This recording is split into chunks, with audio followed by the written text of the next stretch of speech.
Bonjour à tous. Bonjour. Alors, je vous propose, ouais, bonjour. Je vous propose de continuer dans le livre de Daniel.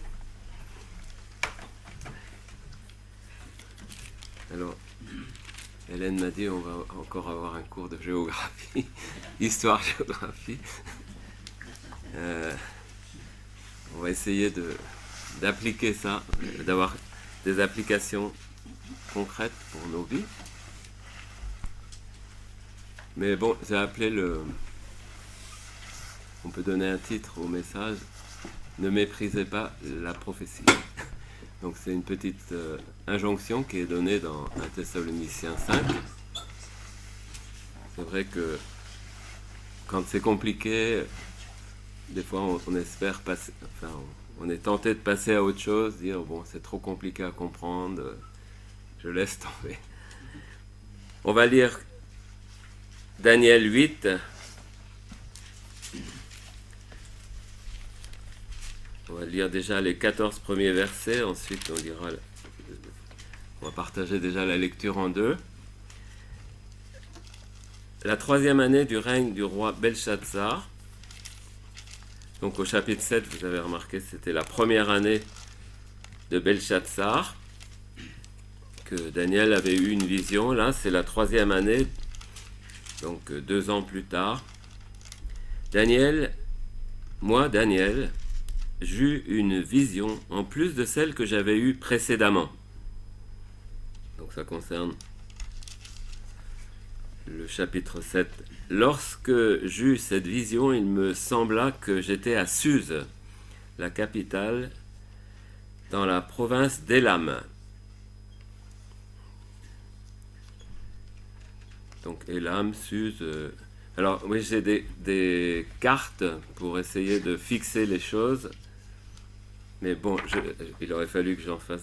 Mais vous avez les... C'est juste pour vous dire que ces cartes, vous les avez dans votre Bible, la plupart. Et Élam, donc, et Sus, c'est pas loin du golfe Persique. Donc c'est dans la carte Empire des Mèdes et des Perses. Bon, ça c'est dans les Bibles secondes, mais bon, voilà. Pour situer où les choses se passent. Pendant ma vision, je me trouvais donc près du fleuve d'Ulaï. Je levai les yeux et je regardais, et voici un bélier se tenait devant le fleuve, et il avait des cornes.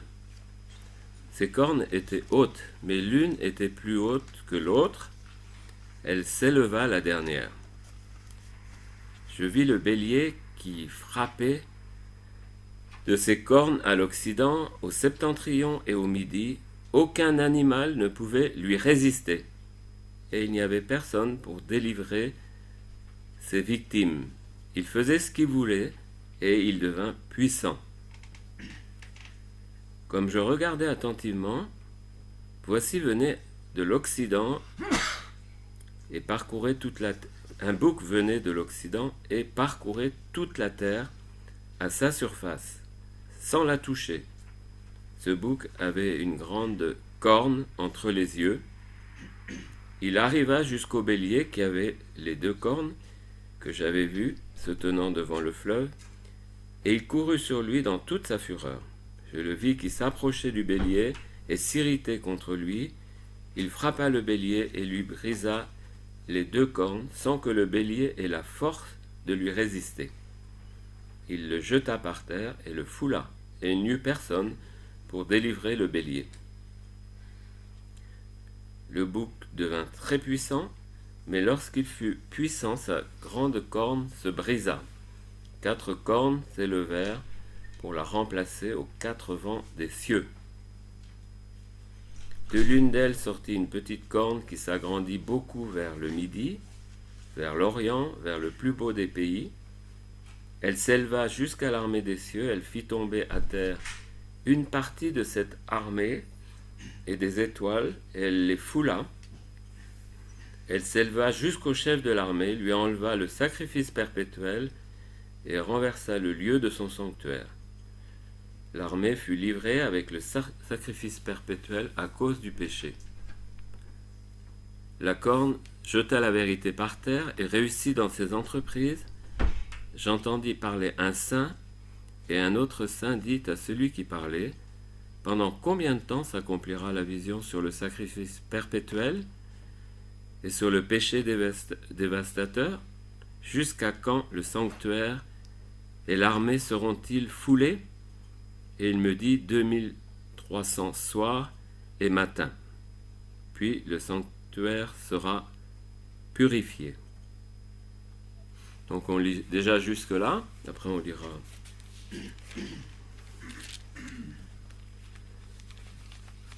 Donc les prophéties, parfois on est un peu découragé parce qu'elles sont difficiles à comprendre. Au verset 18, on voit Daniel, il dit que quand Dieu lui parlait, il restait frappé d'étourdissement, la face contre terre. Donc il était, on va dire, comme chamboulé à l'écoute de ce qu'il venait d'entendre, à la fois parce qu'il y avait quelque chose de terrifiant et quelque chose de difficile à comprendre. Bon, je ne sais pas, vous, ce que vous aimez le plus, est-ce que c'est les sciences, la littérature? Mais si on aime la littérature, ça va nous servir effectivement à bien écrire, à bien parler, normalement. Mais on a aussi besoin des sciences, si on aime moins et si on trouve difficile à comprendre. Bon, juste un petit exemple. On a besoin de comprendre ce qu'est la pression atmosphérique. Ça, c'est une matière scientifique. Hein. Juste pour lire le baromètre. Bon, savoir que quand la pression est haute, il va faire beau. Quand la pression est basse, il y aura de la pluie. Donc voilà, les prophéties, c'est difficile à comprendre. Là, dans ce qu'on a lu, on est invité à avoir une vision juste, à lever les yeux pour regarder, à regarder attentivement, à chercher à comprendre et à recevoir les explications. Donc voir, regarder, scruter, comprendre, recevoir et être capable de donner des explications. C'est le programme de la prophétie du chapitre 8. Alors la vision. Alors, vous avez remarqué, c'est une vision en plus de celle qu'il avait eue dans le chapitre 7. Parce que si on compare les deux visions, il y a des choses qui sont semblables. Dans le chapitre... alors, dans ce qui est présenté là, il est question d'une première vision d'un bélier. Et ce qui est étonnant, c'est que dans le chapitre 7, ce bélier, c'était un ours. Vous allez dire, là, il y a vraiment des choses qui sont incompréhensibles. On va essayer juste de donner une petite explication là-dessus. Dans le chapitre 7, il y avait la vision. Donc, alors, on va tout de suite aller au verset 20. Le bélier que tu as vu et qui avait des cornes, ce sont les rois des Mèdes et des Perses. Et dans le chapitre 7, il est dit qu'il y avait un second animal qui était semblable à un ours, qui se tenait sur un côté. Il avait 3 côtes dans la gueule entre les dents, et on lui disait « Lève-toi et mange beaucoup de chair ».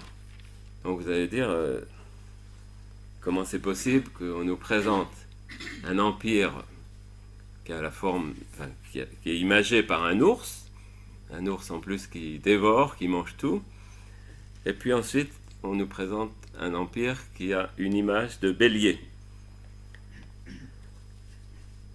Et c'est le même empire, l'empire Mède et Perse.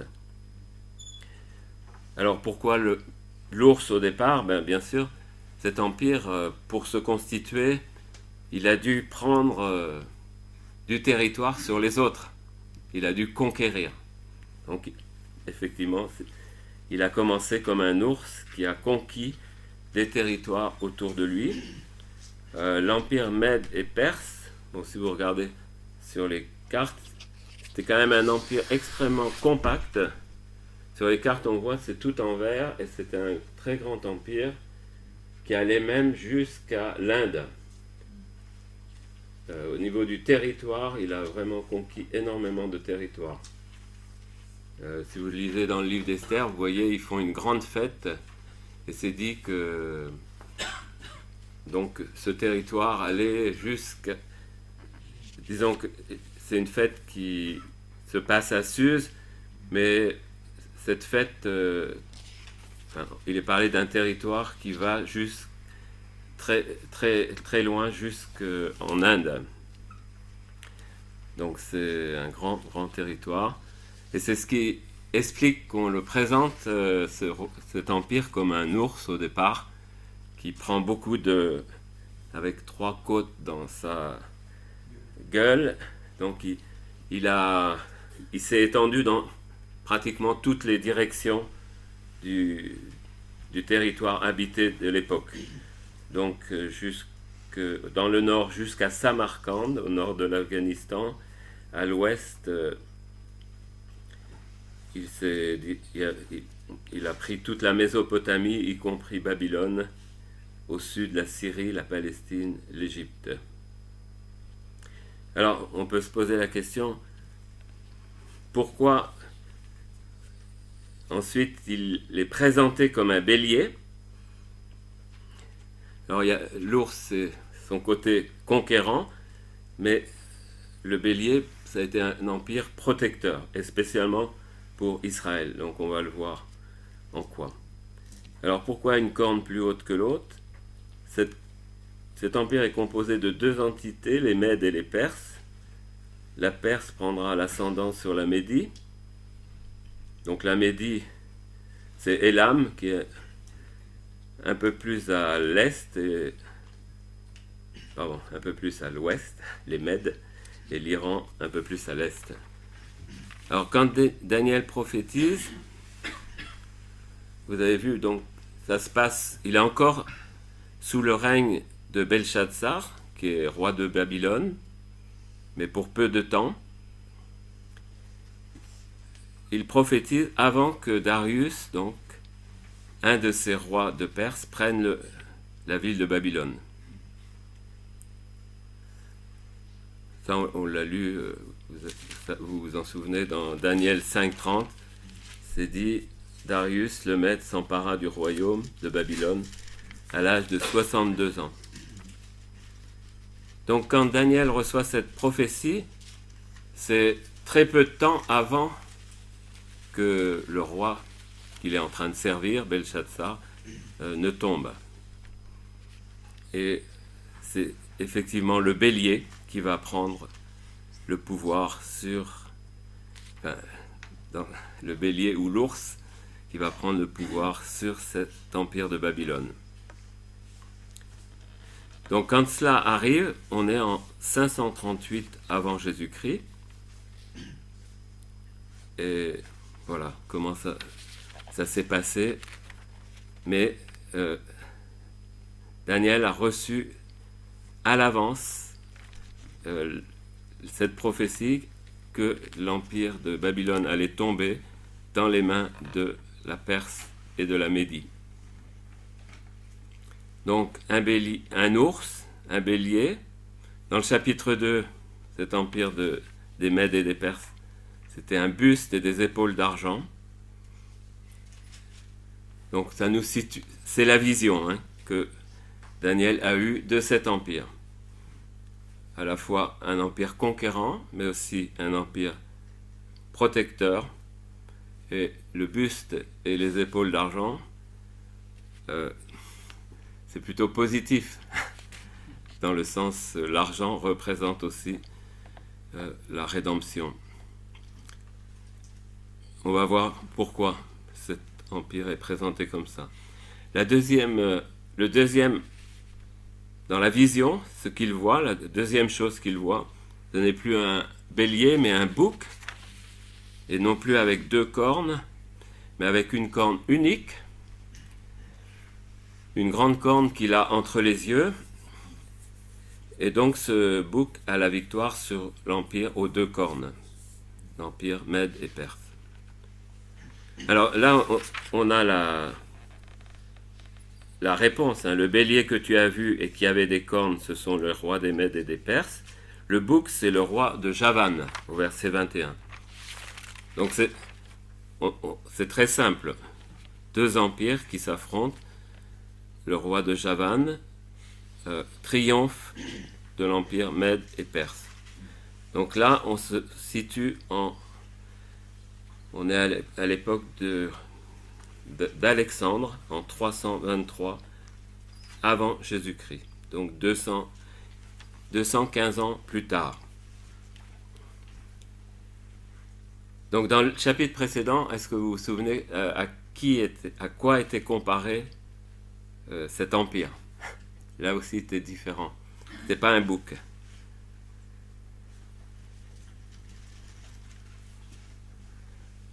Enfin, on peut le lire dans le chapitre 7. Le verset 6. Après cela, je regardais, et voici un autre était semblable à un léopard. Il avait sur le dos 4 ailes, comme un oiseau, et cet animal avait 4 têtes.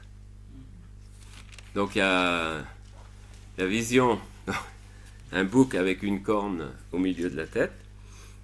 Ça parle clairement, bon, comme il est dit, du roi de Javan. Le bouc, c'est le roi de Javan. C'est Alexandre le Conquérant. Ou Alexandre le Grand, comme il est appelé dans l'histoire. Ce conquérant, il a, en très peu de temps, parce qu'il est décédé à l'âge de 33 ans, donc il est décédé très jeune, mais en très peu de temps, il a conquis tout l'empire perse, qui était immense. Peut-être pas tout le territoire, mais enfin, ça a vraiment mis fin à cet empire. Et donc il est comparé à un léopard par la rapidité de sa conquête, pour la rapidité de sa conquête. Et alors, on a cette corne qui se casse en 4, et qui laisse effectivement, après la mort d'Alexandre, l'empire est divisé en 4 royaumes. L'Égypte, qui échoua aux Ptolémées, la Syrie qui tombe aux mains des Séleucides, la Macédoine et la Grèce qui sont la propriété de Cassandre qui épouse Thessalonique, la sœur d'Alexandre, et la Thrace au nord de la Turquie actuelle qui est la Bulgarie. Ouais. Donc voilà, c'est pour ça qu'il est parlé de une corne qui se divise en 4. Le léopard, il a aussi 4 ailes et 4 têtes. Donc là, quand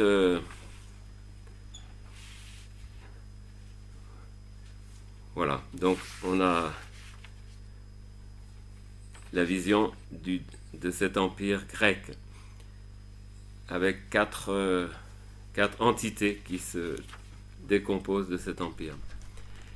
Il y a un royaume en particulier qui va retenir notre attention, c'est le royaume des Séleucides en Syrie, qui sera gouverné, lui, en 167 avant Jésus-Christ par Antiochus Épiphane.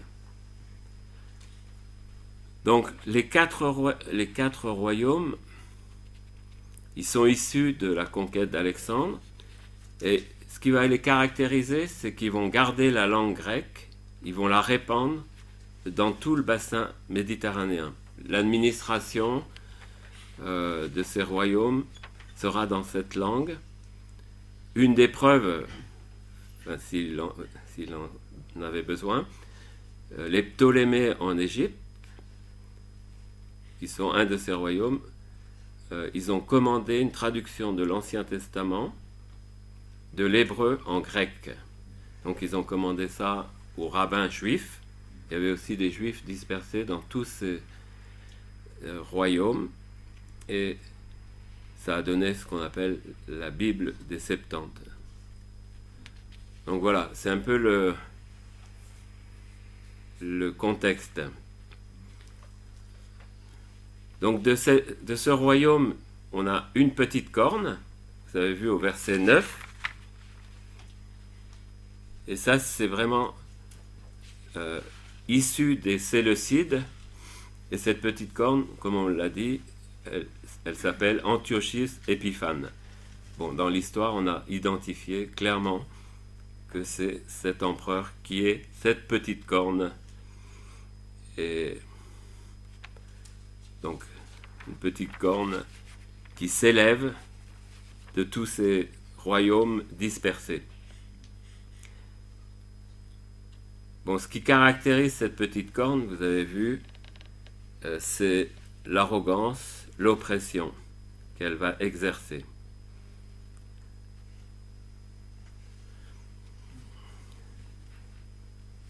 Alors, ce qu'on peut retenir déjà de cela pour nous, Daniel, il reçoit donc cette vision pour fixer dans son esprit le déroulement de l'histoire qui concerne son propre peuple. Israël, dans tout cela, est au milieu de ses territoires, au milieu de ses empires. On va dire, Israël, il est comme entre le marteau et l'enclume. Et il n'a pas beaucoup à espérer de ses propres forces. Hein. Israël, on pourrait dire, il peut être que... Enfin, et Daniel était dans cette attitude, vous avez vu, frappé d'étourdissement et effrayé. Et Daniel était dans une perplexité et sûrement dans une inquiétude par rapport à l'avenir de son propre peuple. Donc Israël est pris au milieu de ces empires qui peuvent paraître terribles. Et nous, en tant que chrétiens, nous sommes aussi dans un monde qui paraît de plus en plus terrible par la puissance des persécutions, par la puissance de l'immoralité, mais nous sommes dans le monde, mais nous ne sommes pas du monde et nous attendons la délivrance d'en haut. C'est ce que Daniel va apprendre en ayant cette vision.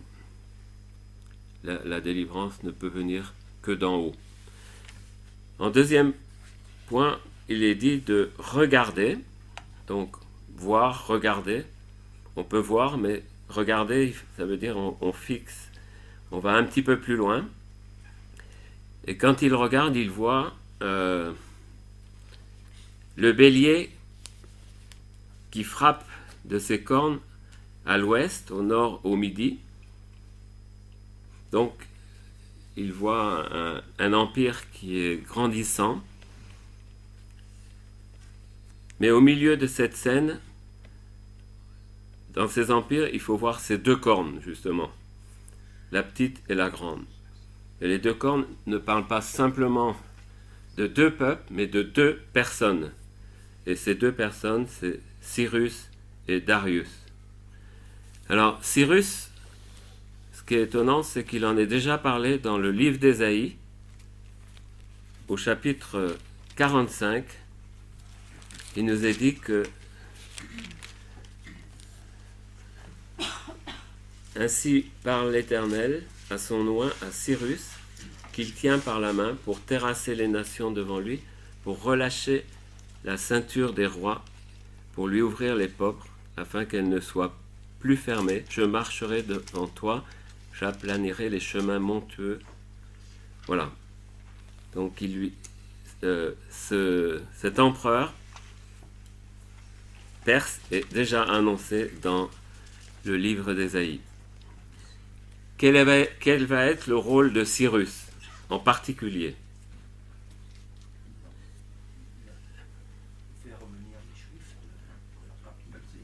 Voilà. Cyrus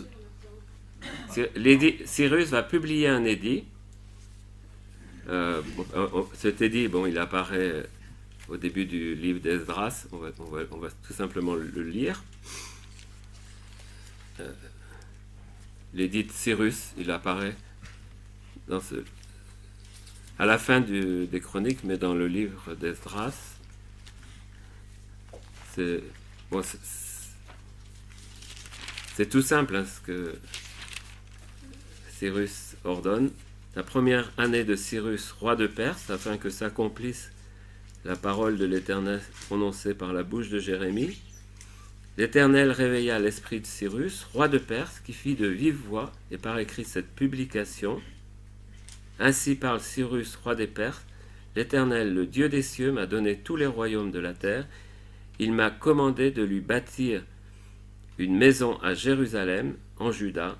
Qui d'entre vous est de son peuple, que son Dieu soit avec lui, qu'il monte à Jérusalem, en Juda, bâtisse la maison de l'Éternel, le Dieu d'Israël. Donc Cyrus ordonne la reconstruction du temple à Jérusalem et le retour du peuple juif dans ces terres en Israël, et en particulier à Jérusalem. Donc c'est vraiment dans la main de Dieu, cet empereur a contribué à ce retour du peuple d'Israël dans son pays.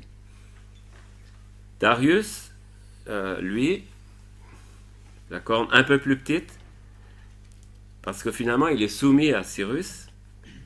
C'est étonnant parce que c'est un royaume qui marche avec deux têtes. Ça existe hein, parfois, et ça peut marcher. Donc c'est dans la deuxième année de son règne que débute la construction du temple. Alors je relève cet épisode pour montrer que lui aussi il a son rôle, il a joué son rôle dans cette reconstruction. Vous savez que la reconstruction elle a été stoppée. Il y a un moment les ennemis des Juifs ont dit, ils ont écrit au roi Artaxerxès, un autre roi encore de cet empire. Ils ont dit il faut arrêter ça parce que s'ils reconstruisent leur temple et ils vont vouloir reprendre leur indépendance et ils paieront plus les impôts, etc., etc. Et ils écrivent ça et Darius est mis au courant de cela, que le temple est arrêté, la construction du temple est arrêtée. Il fait des recherches dans les archives de l'Empire. Donc ça, c'est dans la deuxième année du règne de Darius. Et il retrouve l'édit de Cyrus, tout simplement, ce qu'on vient de lire. Hein. Il retrouve dans les archives Cyrus, l'empereur qui est au-dessus des autres. Il a ordonné ça, donc on doit le mettre à exécution.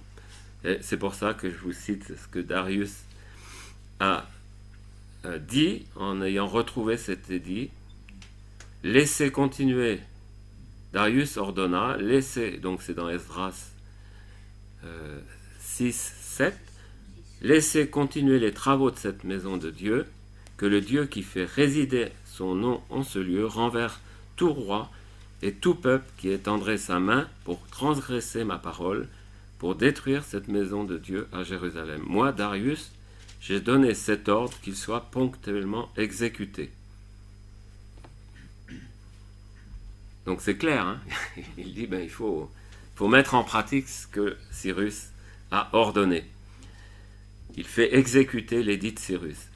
Cyrus et Darius donc gouvernent ensemble ce grand empire. Et globalement, donc, dans cet empire, la situation d'Israël, du peuple de Dieu, sera une période de grâce. Même si Israël ne retrouve pas son indépendance, c'est une situation où le culte de l'Éternel sera rétabli, les idoles abandonnées. Israël pourra vivre dans son pays. Et ça, je vous lis ce qu'il est dit dans Esdras à ce sujet. Dans Esdras 9, 8, il est dit, donc ça montre ce que le peuple d'Israël a vécu dans cet empire. Hein.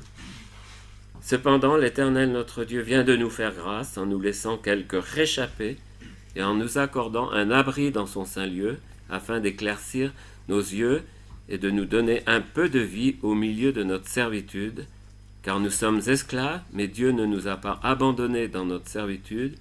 Il nous a rendus les objets de la bienveillance des rois de Perse pour nous conserver la vie, afin que nous puissions bâtir la maison de notre Dieu. Donc, Israël vit un temps de grâce dans son pays, dans cet empire. Comme quoi, c'est encourageant pour nous en tant que chrétiens. On peut dire les événements sont...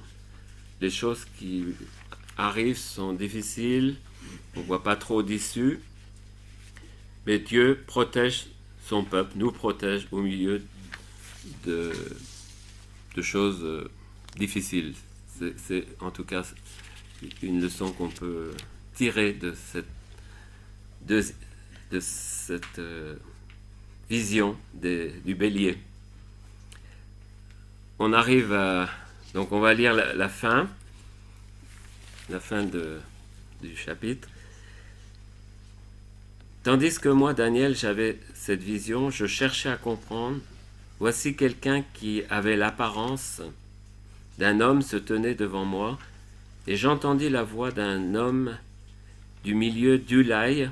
Il cria et dit, « Gabriel, explique-lui la vision. » Il vint alors près du lieu où j'étais.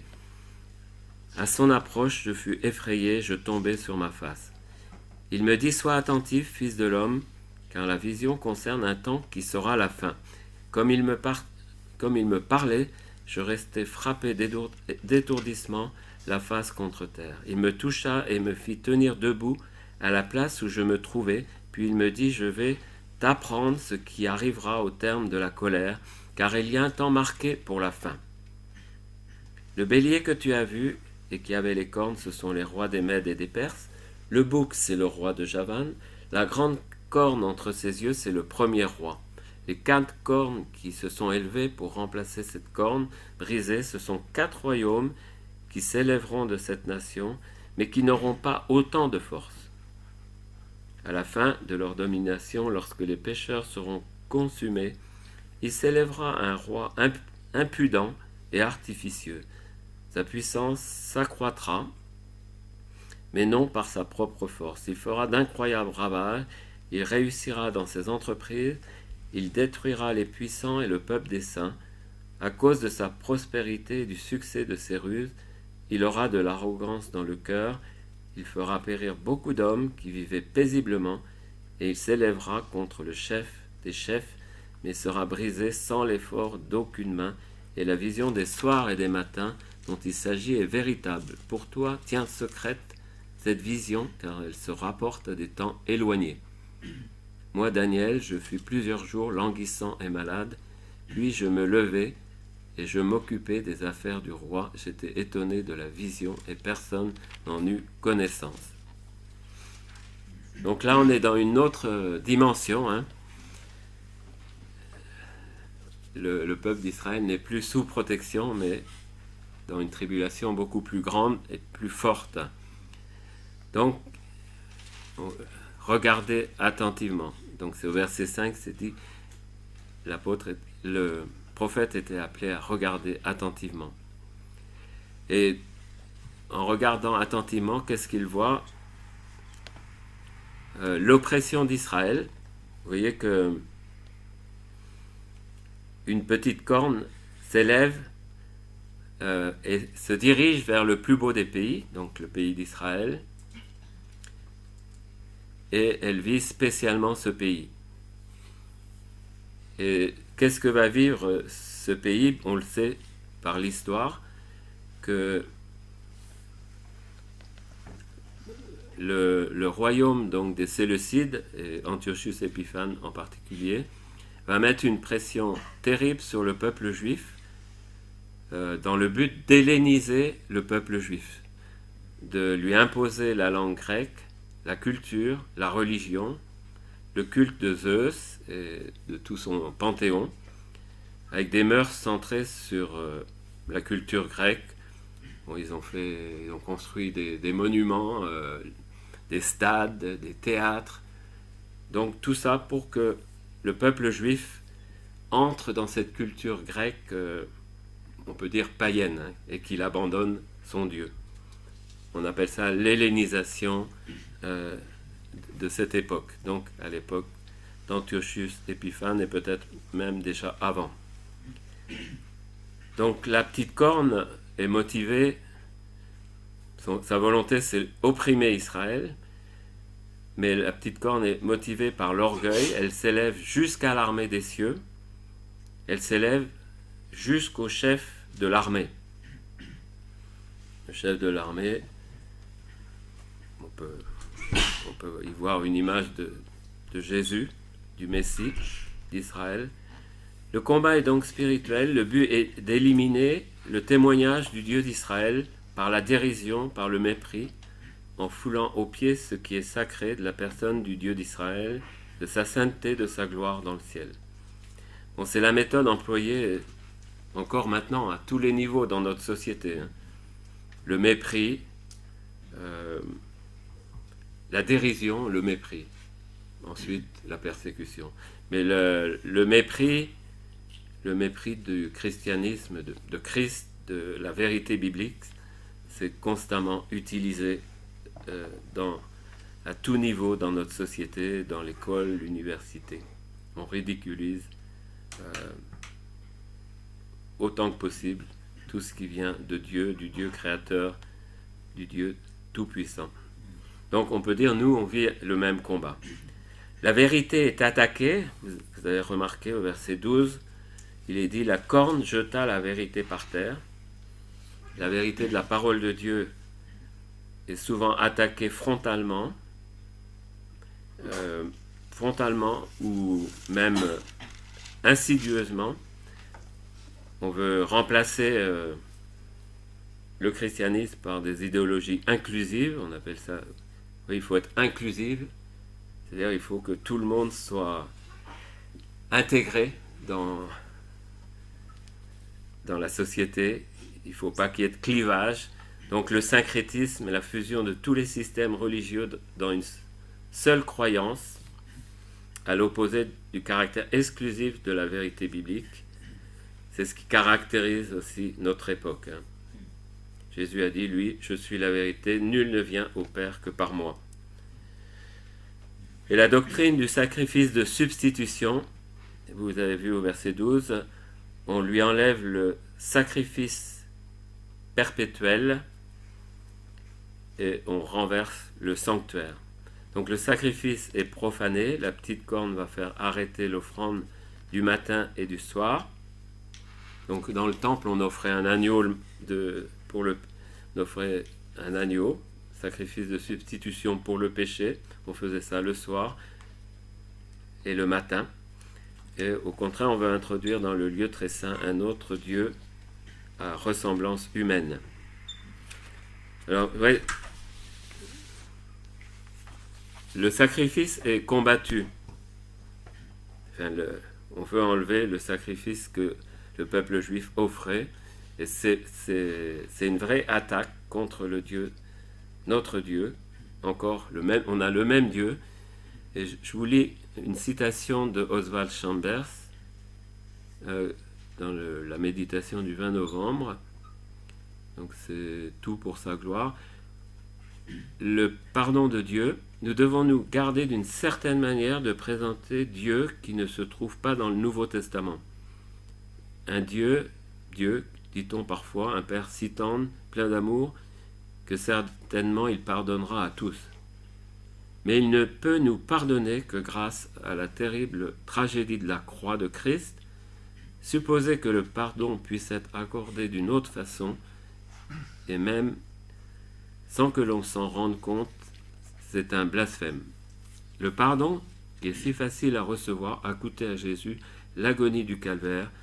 Nous pouvons accepter le pardon de nos péchés, le don du Saint-Esprit et notre sanctification avec la simplicité de la foi, mais oublier quel prix immense a dû payer pour que cela puisse nous être donné. On peut oublier, c'est vrai. Le pardon est le divin miracle de la grâce. Pour que Dieu puisse pardonner le péché sans cesser d'être un Dieu juste, il a fallu la croix de Jésus-Christ. Il faut repousser une conception de la paternité divine qui exclut l'expiation. Le Dieu saint ne peut pas nous pardonner. S'il le faisait, ce serait une iniquité. Pour que nous puissions l'être, il faut que l'expiation nous ramène à lui. Le pardon ne devient possible que par la rédemption qui est en Jésus-Christ. Donc, on a lu ça cette semaine. C'est vrai que c'est... On revient toujours à la croix, au sacrifice de Jésus. Si on appartient au Seigneur, on sait que c'est seulement à cause du sacrifice de Jésus que on peut s'approcher de lui, du Père, avec confiance. Donc, on a lu comprendre.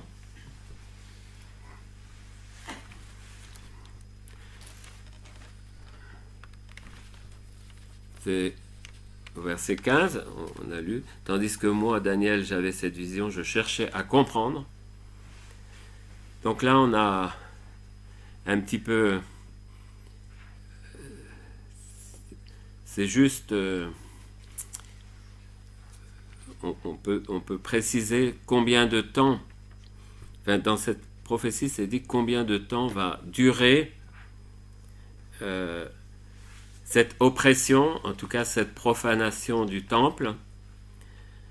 Vous avez remarqué, donc au verset 13, c'est dit, une réponse est donnée. Cette profanation va durer 1150 jours, 3 ans et 70 jours. 1 an et un cinquième d'année à peu près. Donc c'est la réponse, on l'a dans un dialogue entre... Au verset 15, entre deux personnes, il est parlé d'un saint qui parle à un autre saint, qui donne... il se pose la question, mais combien de temps ça va durer? Parce que ça paraît terrible pour, en tout cas, le peuple d'Israël, à l'époque. Donc là, on est dans la période d'Antiochus Épiphane. L'époque des exactions, sois attentif, fils de l'homme, la vision concerne un temps qui sera la fin. Alors bon, on a dit Antiochus Épiphane, ça se situe en 170 environ avant Jésus-Christ, mais à chaque fois, il est redit, c'est un temps qui sera la fin. On va expliquer pourquoi. Daniel est interpellé par l'ange Gabriel lui-même sous l'autorité de quelqu'un qui avait l'apparence d'un homme. Et il reçoit cette précision que cette vision s'applique à un temps qui arrivera au terme de la colère, un temps marqué pour la fin. Ça, c'est l'époque de ces exactions. Donc le combat ultime qui aura lieu alors sera contre le peuple juif par cette petite corne. Donc ça, c'est vraiment l'idée de la prophétie qui est donnée là. Il détruira le peuple des saints, verset 24. Il fera périr beaucoup d'hommes. Le combat, en fait, sera contre le peuple juif et contre ce Messie. Au verset 25, c'est dit, il s'élèvera contre le chef des chefs. Maintenant, les explications expliquées, Gabriel explique, lui, la vision. Donc, j'ai pensé, la prophétie qui est donnée là, enfin, vous connaissez les babouchkas. C'est les poupées russes qui s'emboîtent les unes dans les autres. Il y a... Donc, au fur et à mesure qu'on sort une poupée, on a une autre plus petite. Il y a un emboîtement, on va dire, des prophéties les unes dans les autres. Ou alors on peut dire, on a une vision avec 3 plans. La perspective, 3 plans dans une perspective. Le gros plan, donc, c'était l'empire qu'on a vu au début, l'empire des Mèdes et des Perses. Le deuxième plan, c'est l'empire grec, avec, donc, en arrière-plan, enfin, avec la petite corne. Et le troisième plan, l'arrière-plan, c'est l'empire romain avec encore une petite corne. Alors ça nous est dit dans le chapitre 7, verset 8, on revient là en arrière, dans le chapitre 7, « Je considérais les cornes, et voici une autre petite corne sortie du milieu d'elle, et 3 des premières cornes furent arrachées devant cette corne. » Et voici, elle avait les yeux comme des yeux d'homme et une bouche qui parlait avec arrogance. Donc ça, c'est intéressant parce que c'est toujours une petite corne. Il y en a une qui est issue de la civilisation grecque, avec les 4 royaumes qui suivent, et il y en a une autre qui est issue de l'Empire romain. Puisque, si vous vous souvenez, dans le chapitre 7, il était question de l'Empire romain, 4e empire, avec une petite corne qui sort de cet empire. Donc la petite corne issue de la civilisation grecque, on a dit, c'est Antiochus Épiphane. Donc c'est pas seulement un système, mais c'est une personne.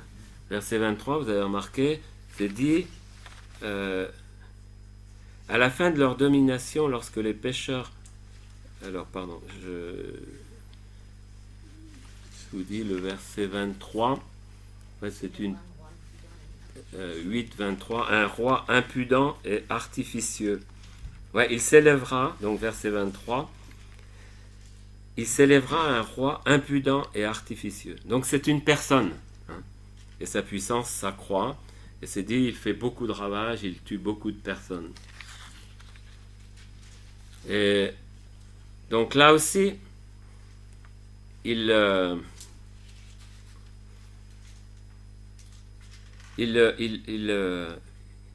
on sait que ce roi-là, c'est lui-même en fait qui a stoppé le sacrifice dans le temple, et même qui a profané le temple. Il a fait cesser le culte de l'Éternel, mais en plus il a profané, c'est-à-dire il a même offert une truie pour vraiment choquer le peuple juif et à Zeus, au dieu grec. On sait qu'il a été stoppé par les frères Maccabées, qui eux ont purifié le temple, ont repoussé les assaillants de Jérusalem et ont rétabli le culte de l'Éternel, ce culte qui a duré quand même jusqu'à la venue de Christ. Alors, donc, cette prophétie qui a été accomplie là, d'un roi artificieux, d'un roi qui a profané le temple, elle permet de croire, cette prophétie-là, elle a été accomplie, du temps en 170 à peu près avant Jésus-Christ. Elle nous permet de fixer les yeux, de croire qu'il y a une autre prophétie qui s'accomplira, qui est beaucoup plus lointaine et qui arrivera au minimum 2200 ans après. Elle n'est pas arrivée, donc 2200 ans, ça peut durer encore un peu plus longtemps. Mais la petite corne issue de l'Empire romain reconstitué correspond au dernier antéchrist, à la bête de l'Apocalypse 13. Ça s'accomplira, certainement. Pourquoi Dieu insiste tellement pour que Daniel ait cette vision de l'accomplissement final, il faut dire, de la plus grande tyrannie mondiale? Il y a une raison. Alors vous avez remarqué, il y a du temps d'Antiochus, il y a un temps d'occupation du temple qui est de 1150 jours, mais du temps du dernier antéchrist, ça sera 1260 jours que l'antéchrist se fera adorer dans le temple. Il y a un écart de jours pour montrer que c'est quand même deux événements différents. Mais la signification de la prophétie, elle est là pour montrer qu'elle se rapporte à la fin des temps, au moment final où toutes les civilisations là seront détruites, jugées par le Seigneur Jésus lui-même. Donc ça, c'est Daniel qui a eu cette vision, mais dans le Nouveau Testament, c'est exactement dit la même chose. Vous savez où c'est. C'est dans 2 Thessaloniciens. 2 Thessaloniciens 2,7, c'est dit, le mystère de l'iniquité agit déjà, il faut seulement que celui qui le retient encore est disparu, alors paraîtra l'impie. Donc c'est la même personne, la petite corne là, hein, que le Seigneur Jésus détruira par le souffle de sa bouche et qu'il écrasera par l'éclat de son avènement. Donc il y a cette précision que l'apparition de cet impie se fera par la puissance de Satan avec toutes sortes de miracles, de signes, de prodiges mensongers, avec toutes les séductions de l'iniquité pour ceux qui périssent, parce qu'ils n'ont pas reçu l'amour de la vérité pour être sauvés. Donc là, on est vraiment sur le même message prophétique. Et Daniel reçoit une vision, une explication sur deux événements qui sont bien distants dans le temps, mais pour exprimer le même aboutissement, la même vision.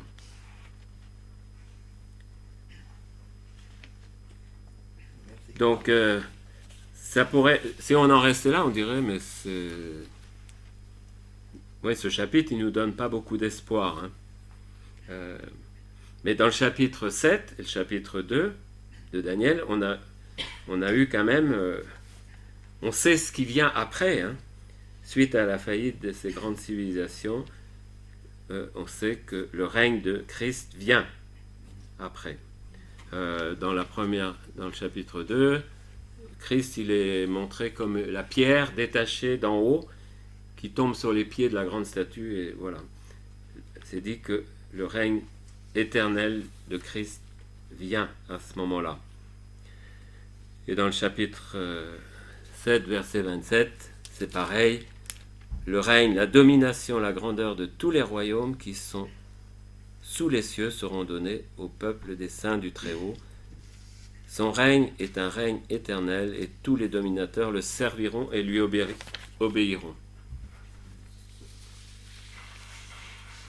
En tout cas, au chapitre 8, Daniel, lui, il est pas bien. Il vient de recevoir une vision qui le met dans un mauvais état. C'est dit dans le verset 27, « Je fus plusieurs jours languissant et malade. » Voilà. Donc la prophétie avait de quoi le remuer. Alors pour nous, c'est pareil. La connaissance des événements qui viennent a de quoi nous frapper et nous inquiéter. Et c'est normal. Vous avez vu, on avait lu déjà, verset 19, il est question d'un temps au terme de la colère, un temps marqué pour la fin. Cela signifie que la colère de Dieu et de l'agneau va se déverser sur le monde. Il y a un temps marqué pour la colère. Donc, la connaissance de ces choses, ce qui est intéressant, c'est que Daniel, il a été secoué, mais il est resté quelques jours malade, languissant, mais il se lève à nouveau, il s'occupe des affaires du roi. Dans un sens, la connaissance de ces événements nous touche, mais on reste à notre place, on reste dans notre tâche, dans notre service, dans notre vie quotidienne. Hein. Mais la connaissance de ces événements futurs doit quand même nous pousser à avertir. On ne peut pas penser que, surtout vu que les choses que nous constatons dans l'évolution du monde, que tout cela va se finir bien. On peut dire aux gens que ça va se finir très très mal, très très mal. Il y a des raisons, profaner les choses saintes, se livrer à toutes sortes de souillures, de débauches, tous les mensonges au niveau spirituel contre l'exclusivité du message évangélique, tout ça finira très mal. Donc, globalement, le message prophétique nous est donné aussi pour avertir. avertir que la colère de l'agneau vient. Alors nous, on sait qu'on ne verra pas cette colère, hein. C'est dans 1 Thessaloniciens 5,9. Là-dessus, il faut être très au clair. Vous n'êtes pas destinés à la colère. Vous connaissez bien dans 1 Thessaloniciens. On peut le lire parce que c'est très important d'être très au clair là-dessus. Parce qu'il y a beaucoup de gens qui disent qu'il faut qu'on passe par la grande tribulation, mais non, ce n'est pas vrai. C'est quand même bien signalé dans 1 Thessaloniciens 5,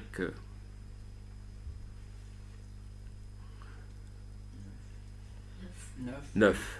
Voilà. Car Dieu ne nous a pas destinés à la colère, mais à la possession du salut par notre Seigneur Jésus-Christ. Alors pourquoi Dieu nous a laissé les prophéties? Encore une fois, notre mission est d'avertir et d'amener des gens au salut et à échapper à ce temps terrible de la colère de Dieu qui vient sans aucun doute. Alors, on a un livre là qui est, j'ai déjà recommandé, sur l'avènement de Tim LaHaye. Alors on sait, bon, j'ai jamais vu les livres de Tim LaHaye sur la grande tribulation. C'est quand même fictif, c'est des romans, mais je trouve intéressant que cet homme, Tim LaHaye, qui a fait ses livres sur la grande tribulation, lui croit profondément que l'enlèvement vient avant la grande tribulation. Pourquoi il a fait ses livres? Pour avertir, hein. Il utilise la prophétie comme un avertissement. Et c'est le rôle. On ne doit pas aller plus loin, hein, dans le sens dire je sais que ça va arriver comme ça, comme ça. Non, nous on attend l'enlèvement de l'Église, mais on sait qu'après le temps qui vient est redoutable et effrayant. Et on a le devoir d'avertir, comme Paul l'a fait, hein. Il a averti qu'il y avait cet impie qui venait avec toutes sortes de séductions et que malheureusement les gens n'auront même pas la force de résister à cette séduction. Pour beaucoup, ils seront entraînés. Il y en a qui résisteront sûrement aussi, mais globalement, c'est un temps où les gens seront sans force et seront malheureusement entraînés dans la séduction et la perdition. Hein. Voilà. Donc c'est ce que je voulais vous partager à ce sujet. Notre mission, encore une fois, est d'avertir, comme le prophète Daniel. Ne négligeons pas la prophétie pour l'écouter, mais aussi pour l'annoncer, parce que ceux qui n'auront pas donné leur cœur à Christ connaîtront ce temps difficile, voire terrible. Voilà, que le Seigneur nous aide à ne pas avoir le courage de regarder les prophéties en face, mais c'est vrai, on sait que notre consolation est d'être bientôt avec le Seigneur, mais on voudrait qu'un grand nombre on va dire, soit enlevé avec nous. Hein. C'est notre fardeau, notre souhait le plus sincère. Oui, notre Père, nous voulons te remercier pour ta parole. Merci parce que tu as amené Daniel à considérer la fin de toute chose. Il en était loin, mais tu as voulu aussi, par rapport au peuple d'Israël, que le peuple d'Israël, avec la connaissance, même le peuple d'Israël actuel qui lit les prophéties, peut comprendre le temps qui se joue, tout ce qui se joue actuellement,